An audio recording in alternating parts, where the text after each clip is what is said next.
शिवराज सरकार ने आखिरकार 3 महीने से भी ज्यादा समय बाद मंत्रिमंडल का विस्तार किया। मंत्रिमंडल में 28 नए चेहरों को शामिल किया गया, जिसमें से 20 कैबिनेट मंत्री और 8 राज्य मंत्री बनाए गए। इससे पहले शुरुआत में 5 मंत्री बनाए गए थे, तो मंत्रिमंडल में शिवराज के साथ 33 मंत्री होंगे।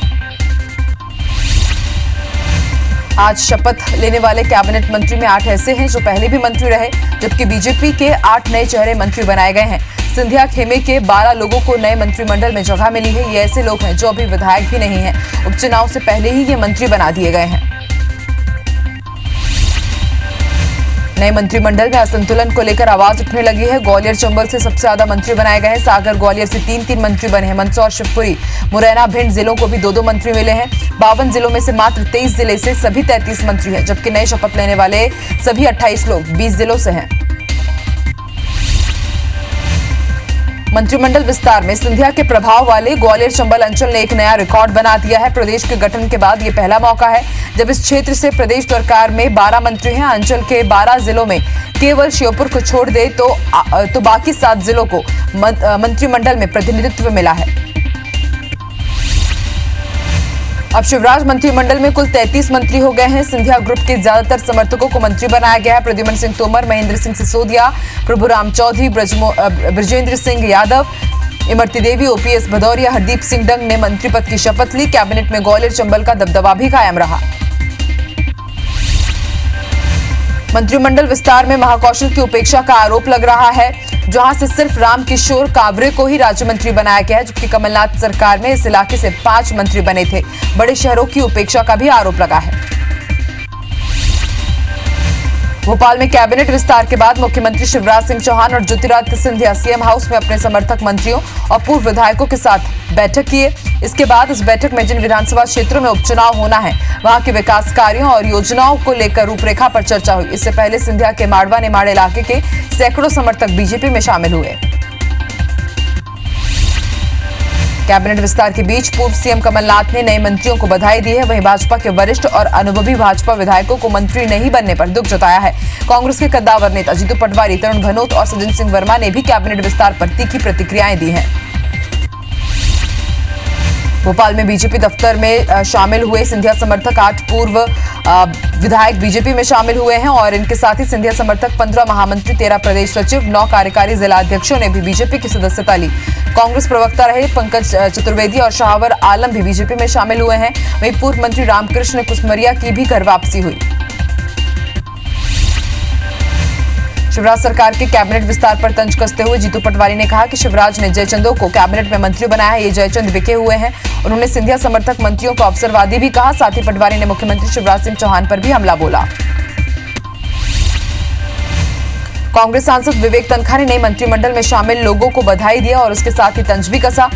तनखा ने कहा कि वो बहुत सारे लोगों से परिचित है, ऐसे में वो उन्हें बधाई देते हैं, लेकिन नैतिकता के आधार पर अगर ये सरकार बनती तो वो उन्हें बेस्ट विशेस देते। उन्होंने कहा कि ऐसी सरकार प्रजातंत्र के लिए खतरा है। छत्तीसगढ़ सीएम भूपेश बघेल ने रायपुर में ऑक्सीजोन का आज उद्घाटन किया। 11 करोड़ की लागत से 19 एकड़ क्षेत्र को डेवलप किया गया है। सीएम भूपेश बघेल ने पौधारोपण के साथ ही ऑक्सीजोन का निरीक्षण भी किया। यहाँ 75 प्रजातियों के 4000 से ज्यादा पौधे राजधानी को शुद्ध हवा देंगे।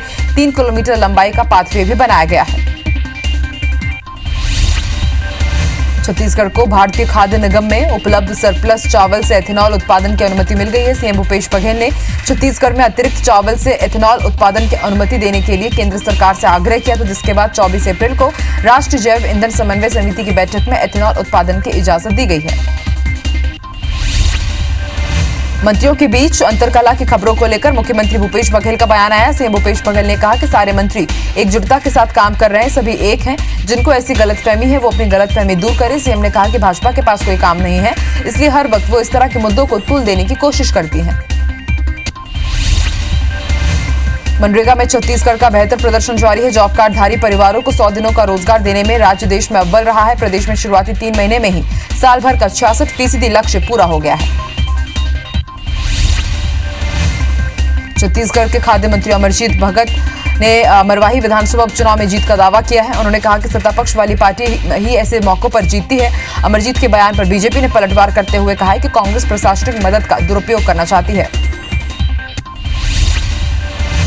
छत्तीसगढ़ की मंत्री अनिला भेड़िया एक दिवसीय प्रवास में बालोद पहुंची, जहां डोंडी के विकास कार्यों का उन्होंने भूमि पूजन और ब्लॉक मुख्यालय को मिली एम्बुलेंस को हरी झंडी भी दिखाई। प्रवास में मंत्री ने सुअर बोर्ड में नल जल योजना का भूमि पूजन किया और दल्ली राजहरा में विकास कार्यों का भी भूमि पूजन किया। उन्होंने स्वास्थ्य सुविधाओं के लिए किए जा रहे प्रयासों की जानकारी भी दी।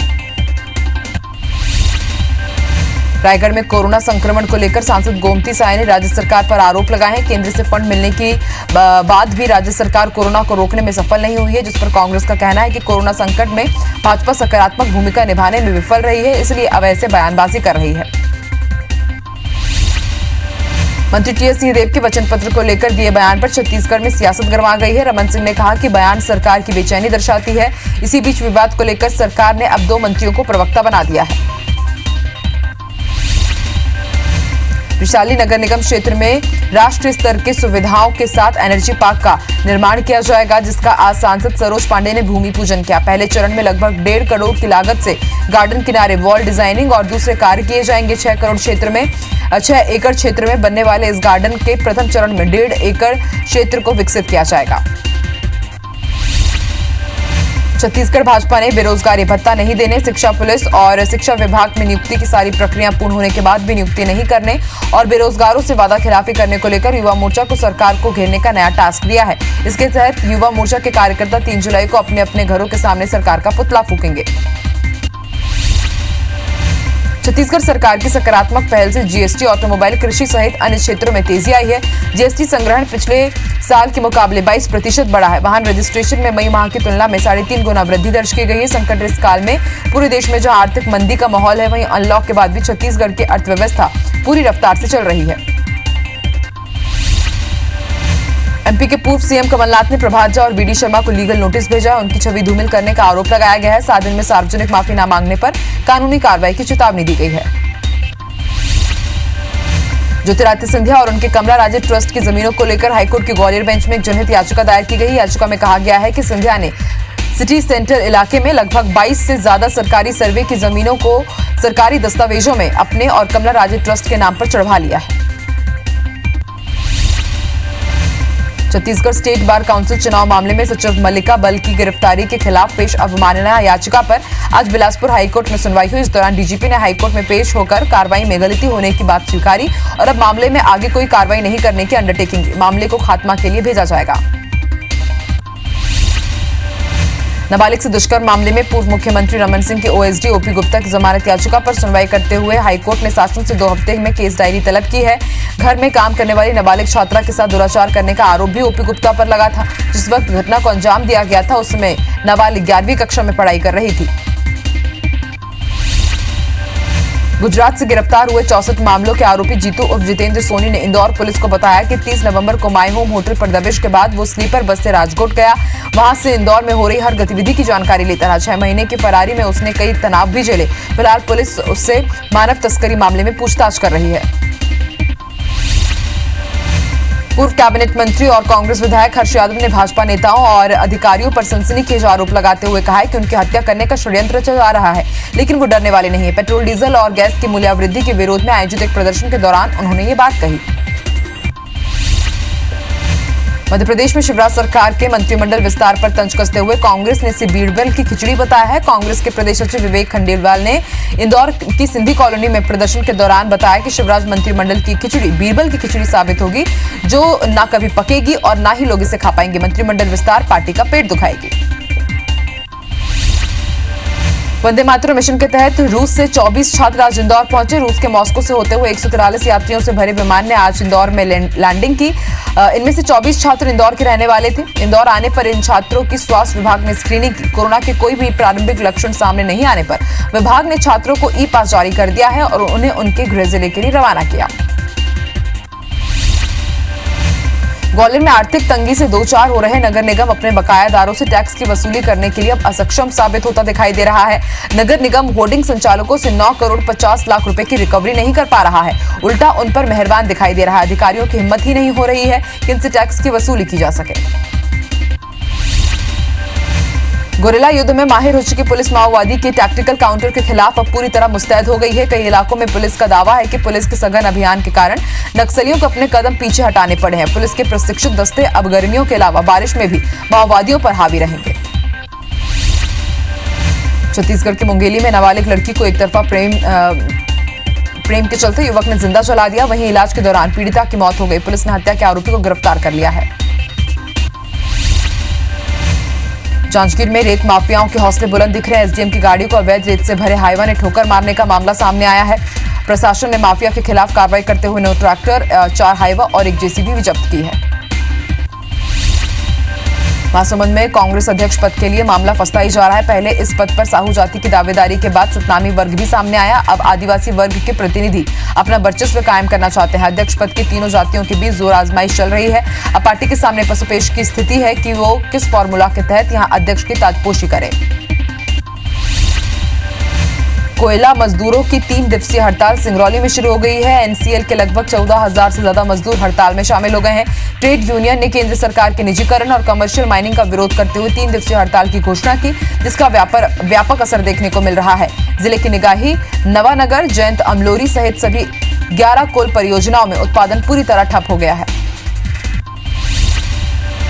सिंगरौली जिला अस्पताल ट्रॉमा सेंटर के सफाईकर्मी अपनी मांगों को लेकर अस्पताल के सामने हड़ताल पर बैठे, जिससे अस्पताल की OPD, male female surgical ward, labour room के अतिरिक्त कैजुअलिटी समेत डॉक्टर्स रूम में गंदगी पसरी रही। सफाई कर्मियों को 3 महीने की सैलरी नहीं मिली है, इससे वो नाराज चल रहे हैं।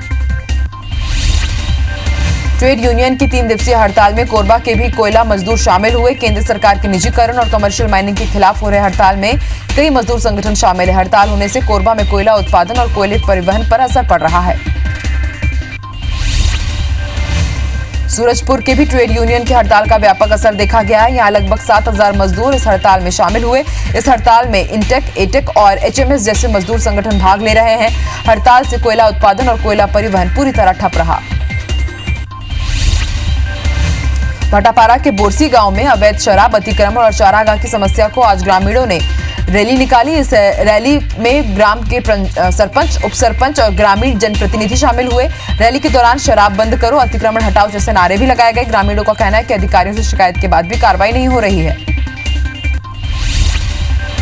छतरपुर के घुबारा कस्बे में जमीनी विवाद में चचेरे भाइयों में गोली चलने की घटना हुई है। विधायक के निजी सचिव रहे रमाकांत शुक्ला और उनके चचेरे भाई राकेश शुक्ला के बीच पैतृक जमीन को लेकर विवाद चल रहा था। गोलीबारी में घायल रमाकांत शुक्ला को मल्हरा अस्पताल लाया गया। पुलिस ने आरोपियों की तलाश शुरू कर दी है। डोंगरगढ़ में स्लीपर प्लांट रेल मजदूर संघ ने यूनिवेब्स स्लीपर प्राइवेट लिमिटेड कंपनी के खिलाफ एसडीएम से शिकायत की है। कंपनी ने लॉकडाउन के बीच कंपनी के 20 साल पुराने कामगारों को काम से निकाल दिया है, जिसके कारण मजदूरों के पास अब रोटी का संकट हो गया है। मजदूर संघ ने आरोप लगाया कि कंपनी पुराने मजदूरों को निकालकर नए मजदूरों से काम ले रही है। पाटन थाना क्षेत्र के खोरपा नाला के पास पिछले दिनों बोरे में मिली महिला की लाश के अंधे कत्ल की गुत्थी पुलिस ने सुलझा ली है।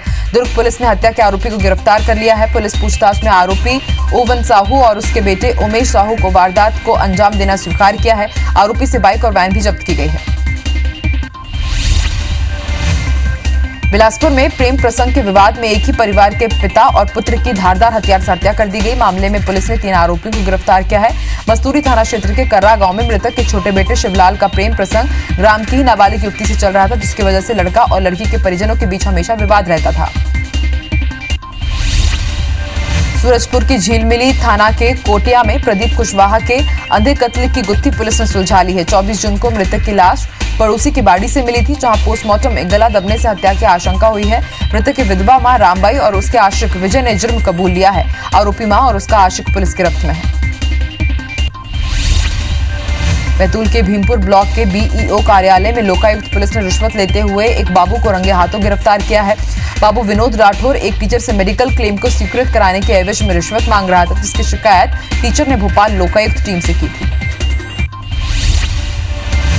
भाटापारा के तहसील कार्यालय के पास एक अनियंत्रित ट्रक एक घर में जाकर के घुस गया और पलट गया। हादसे में ट्रक ड्राइवर गंभीर रूप से घायल हो गया है, जिसे शासकीय सामुदायिक केंद्र में भर्ती कराया गया। गनीमत रही कि घर में रहने वाले सभी लोग सुरक्षित हैं।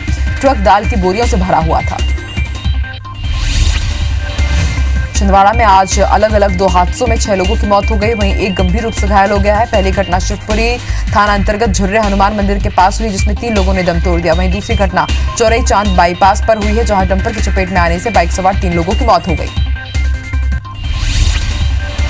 बलरामपुर के रामानुजगंज थाना क्षेत्र के ग्राम पंचायत आरागाही मुख्य मार्ग NH 343 पर आज एक तेज रफ्तार हाईवा ने बाइक सवार दंपति को कुचल दिया, जिससे उनकी मौके पर ही मौत हो गई। पति पत्नी अपने घर महाराजगंज से पुरानडी के एक दुष्कर्म के कार्यक्रम में जा रहे थे, तभी हाईवा ने पीछे से बाइक को जोरदार टक्कर मार दिया। धमतरी में एक दिल दहला देने वाला मामला सामने आया, जहां 2.5 साल के अपने मासूम बच्चे को जहर पिलाने के बाद मां ने भी जहर सेवन कर लिया। मां और बेटे को गंभीर हालत में जिला अस्पताल में भर्ती कराया गया। बताया जा रहा है कि भखारा थाना क्षेत्र के ग्राम भिंडरा की रहने वाली केमेन साहू का अपने पति के साथ किसी बात को लेकर विवाद हुआ था। राजधानी में देर शाम पूर्व पार्षद पति पर चाकू से हमला कर उसे घायल कर दिया गया, जिसकी हालत गंभीर बताई जा रही है। पुलिस से मिली जानकारी के मुताबिक चूड़ामणि वार्ड 38 में कृष्ण यादव अपने कुछ साथियों के साथ बैठे हुए थे, तभी धर्मेंद्र निषाद ने उस पर ताबड़तोड़ चाकू से वार कर दिया। गांजा तस्करों के खिलाफ पुलिस को बड़ी कामयाबी मिली है। महासमुंद के कोमाखान पुलिस ने ओडिशा के महासमुंद के रास्ते जा रही गांजा स्मगलिंग पर कार्रवाई करते हुए 118 पैकेट गांजा जब्त किया, जिसकी कीमत 11 लाख रुपए से ज्यादा बताई जा रही है। मुखबिर की सूचना पर पुलिस ने 2 आरोपियों को गिरफ्तार भी किया है। सरायपाली सीमावर्ती जिले के गोमरडा अभ्यारण्य में अपने झुंड से बिछड़कर 5 बाइसन ग्रामीण अंचल की ओर भटक रहे हैं, जिसमें से 2 बाइसन ने 2 ग्रामीणों को घायल कर दिया है। घायलों को वन विभाग की टीम ने सामुदायिक स्वास्थ्य केंद्र में भर्ती कराया है। उन्हें आर्थिक मदद के तौर पर 500 रुपए भी दिए गए। ग्वालियर में आज 4-5 लड़कों ने एक शराब दुकान पर युवक की पिटाई कर दी, जिसके बाद पुलिस ने एक आरोपी को धर दबोचा, जबकि बाकी आरोपी भाग निकले। आरोपी लड़के शराब ठेकेदार से जुड़े बताए जा रहे हैं। फिलहाल दोनों पक्षों को पुलिस थाने ले गई है, जहां पूछताछ की जा रही है।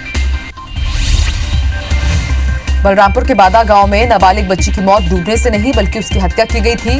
हत्यारा कोई और नहीं बल्कि मृतका की बहन की शादी में शामिल होने आया एक किशोर ही निकला है। मृतका की पोस्टमार्टम रिपोर्ट में रेप और हत्या का खुलासा होने के बाद पुलिस ने संदेही को हिरासत में लेकर पूछताछ की और उसने अपना जुर्म कबूल कर लिया। राज्य सरकार द्वारा शुरू किए गए रोका छेका अभियान का भाटापारा में पालन नहीं हो रहा है। पालिका क्षेत्र में एक भी कांजी हाउस नहीं होने से मुख्य मार्गों में बैठे मवेशियों से रोज दुर्घटनाएं हो रही है। नगर पालिका में काऊ कैचअप जर्जर हालत में है। शिवरतन शर्मा ने सरकार पर निशाना साधा है। राजधानी रायपुर में कोरोना का कहर बढ़ता जा रहा है। पुराने पीएचक्यू में स्थित गुप्त वार्ता बिल्डिंग में कई पुलिसकर्मी के पॉजिटिव होने से एसआईबी बिल्डिंग को अब सील कर दिया गया है। स्वास्थ्य विभाग की टीम ने कर्मचारियों को कोरोना टेस्ट करवाया। सभी कर्मचारियों की रिपोर्ट आने तक कलेक्टर ने पूरी बिल्डिंग को कंटेनमेंट जोन घोषित कर दिया है। शॉर्टेज का बहाना बनाकर शासन को लाखों करोड़ों की चपत लगाने वाले सहकारी समितियों के खिलाफ कलेक्टर PS एल्मा ने सख्त रुख अख्तियार कर लिया है। कलेक्टर ने निर्देश पर गठित संयुक्त जांच दल धान उपार्जन केंद्रों का भौतिक सत्यापन भी अब कर रहा है, ताकि धान के शॉर्टेज की सच्चाई का पता किया जा सके। कलेक्टर के मुताबिक समितियों में धान की कमी पाए जाने पर समिति के खिलाफ कार्रवाई की जाएगी। युवती की अश्लील तस्वीर लेकर उसे वायरल करने की धमकी देते हुए हजारों रुपए लूटने का मामला सामने आया है। डीडी नगर थाने पहुंचकर युवती ने लिखित शिकायत दर्ज कराई है। बताया जा रहा है कि घटना साल 2016 की है, जब युवती अपने परिवार समेत जमशेदपुर में रहती थी। तब स्कूल में पढ़ाई करने वाले युवक संदीप ने जबरदस्ती उसकी अश्लील तस्वीरें ले ली थी। जबलपुर में वाहन चोर या संदिग्ध वाहन पर नजर रखने के लिए हाई डेफिनेशन कैमरे प्रमुख चौराहे पर लगाए जाएंगे, जिससे वाहनों को उनके नंबर प्लेट के आधार पर पहचानने का काम किया जा रहा है। चौराहों पर लगे ANPR यानी कि automatic number plate recognization camera बारीकी की हर चीजों को पढ़ सकता है। 24 स्थानों पर ये कैमरे लगाए गए हैं। किल कोरोना अभियान के पहले दिन जबलपुर में 1,62,000 से ज्यादा लोगों की स्क्रीनिंग की गई। आगामी 15 दिन में 28 लाख लोगों की स्क्रीनिंग का लक्ष्य रखा गया है, जबकि हर रोज 1,82,000 लोगों तक पहुंचने का टारगेट है। पहले दिन के सर्वे में टीम को 60 लोग ऐसे मिले हैं जिनमें कोरोना के लक्षण मिले हैं, जिनके सैंपल लिए गए हैं और उन्हें होम आइसोलेट किया गया है। RTE यानी कि राइट टू एजुकेशन के तहत जुलाई महीने में होने वाली लॉटरी प्रक्रिया को शिक्षा विभाग ने स्थगित कर दिया है। निजी स्कूलों में प्रवेश के लिए अब लॉटरी की प्रक्रिया स्कूल खुलने के बाद ही कराई जाएगी। फिलहाल स्कूल खुलने तक असीमित समय तक ऑनलाइन फॉर्म भरने की प्रक्रिया ही चलेगी। धमतरी में करोड़ों की लागत से गंगरेल के जंगल में बन रहे जैव विविधता पार्क के लिए बन रहे 13 किलोमीटर लंबे बाउंड्री वॉल का निर्माण बिना नींव रखे किया जा रहा है। लगभग 10 करोड़ में इसका निर्माण हो रहा है। इसे लेकर भ्रष्टाचार के आरोप भी लग रहे हैं। वहीं गुणवत्ता पर भी संदेह जताया जा रहा है। जबलपुर के डुमना नेचर पार्क में प्रस्तावित टाइगर सफारी को लेकर नागरिक उपभोक्ता मार्गदर्शक मंच ने आरोप लगाया है। नेताओं के इशारे पर अधिकारी नगर निगम की जमीन को वन विभाग के हवाले करने की तैयारी कर रहे हैं। कलेक्टर ने कहा है कि ऐसी परियोजनाओं को पूरा करने की जिम्मेदारी हमेशा से वन विभाग ही निभाता आ रहा है। देश में बढ़ रहे सड़क हादसों से चिंतित दिल्ली के एक युवक ने लोगों के बीच हेलमेट को लेकर जागरूकता फैलाने का संकल्प लेते हुए भारत भ्रमण का निश्चय किया है। वो ग्वालियर में भी लोगों को हेलमेट के प्रति जागरूक कर रहा है। सड़क हादसों में मौत में कमी लाने के उद्देश्य से दिल्ली के अंश पी नाम के युवक ने 2 अक्टूबर साल 2018 को इस अभियान की शुरुआत की थी। वो 95,000 किलोमीटर का सफर पूरा कर चुका है।